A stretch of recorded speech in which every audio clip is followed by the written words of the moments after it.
Well, there aren't many Australians who've spent as much time with Donald Trump as my next guest, Joe Hockey. When he was our ambassador in Washington, he dealt with the US president often, even playing golf together. He has very unique insights on how this election is playing out. I spoke with him a little earlier. I started by asking him if he agreed with the polls that the two candidates are now deadlocked. Well, it appears to be deadlocked, Sharri.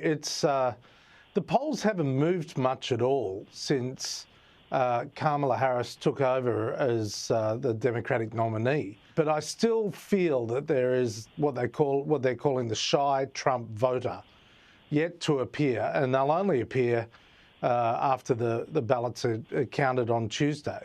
And at the moment, I think the polls are underestimating Donald Trump's vote, as they have done in the past two elections. But there's also talk that Harris may be successful in Iowa. If that's the case, what does that mean for Trump and whether he would need to pick up more of the other blue wall states? Look, I don't give much credence at all to that one-off poll. It's the trend that matters, and the constant trend is that the numbers are deadlocked in the key states.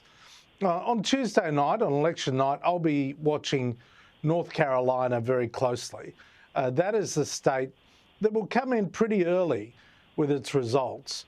But I just want to warn all of your viewers, who I'm sure are going to be glued to the TV, as you will be and everyone will be, on Wednesday, your time.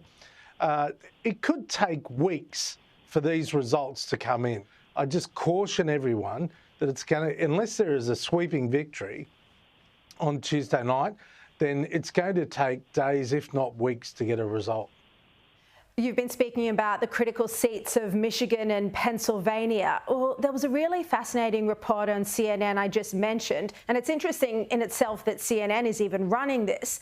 But Harris speaking out of both sides of her mouth when it comes to the Middle East. She's running adverts in Michigan saying she's not going to be silent about the Palestinian suffering, and then running adverts in Pennsylvania that she's always supported Israel's right to defend itself. Does this show that this particular issue could shift votes in these critical seats? But also, what do you think it says about Harris that she can run campaigns like this? How can either side actually trust her?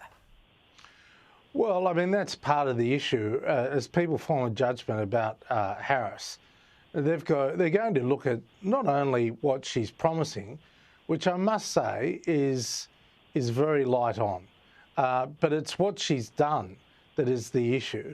And she has been a part of the Biden administration.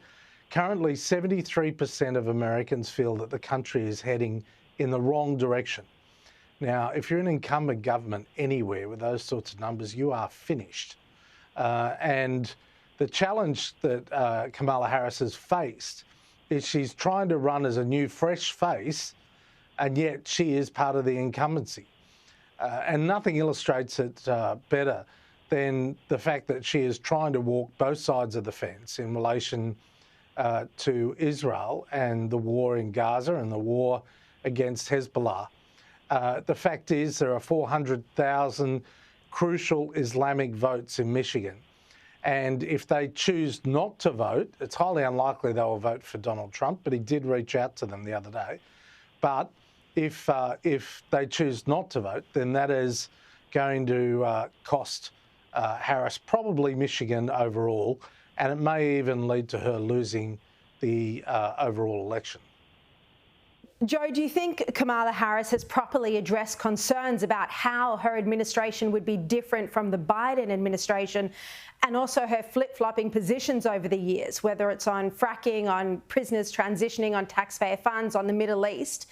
And in a sense, perhaps, is she lucky that she's had such a short campaign window? Because the longer we go on, it seems like the honeymoon is fading. Well, that's right. It actually has helped her to have a short campaign because she hasn't come under the sort of policy scrutiny that Donald Trump or Joe Biden or most other candidates would have faced.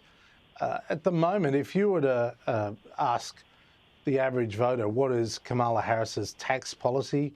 What is her border policy? Even what is her policy on the Middle East? You wouldn't be able to get answers.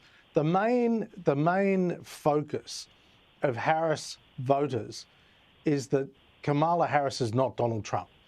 And she has built a coalition of anti-Trumpers that stretch from Liz Cheney on the right, and Liz Cheney is right-wing Republican, right through to Bernie Sanders and AOC on the left.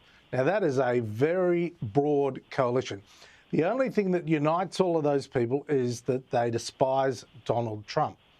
Whereas Donald Trump is focused on policies, lower taxes, less regulation. I don't agree with him, but he wants to introduce and increase tariffs. He wants to rebuild the border wall, and he wants to move illegals out of the United States. He wants to open up the energy opportunities of the United States. He actually has quite a wide policy platform. And so in response to that, you've got Elon Musk on one side of his support base, and you've got the Teamsters Truck Driving Union, which has always supported the Democratic Party, on the other side.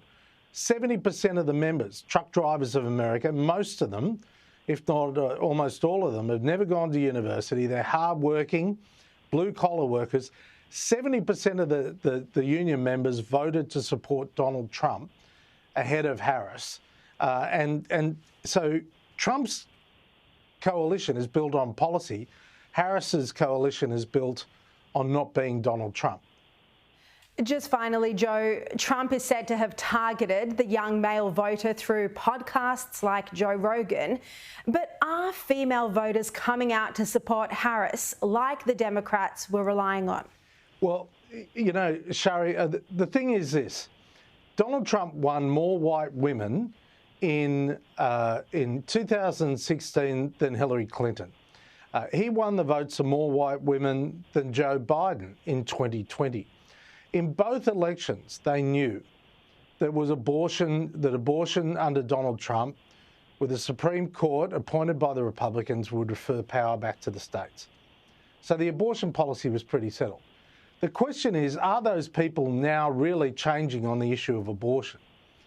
And what Harris is doing is she was targeting at first young people on campuses to get them to vote.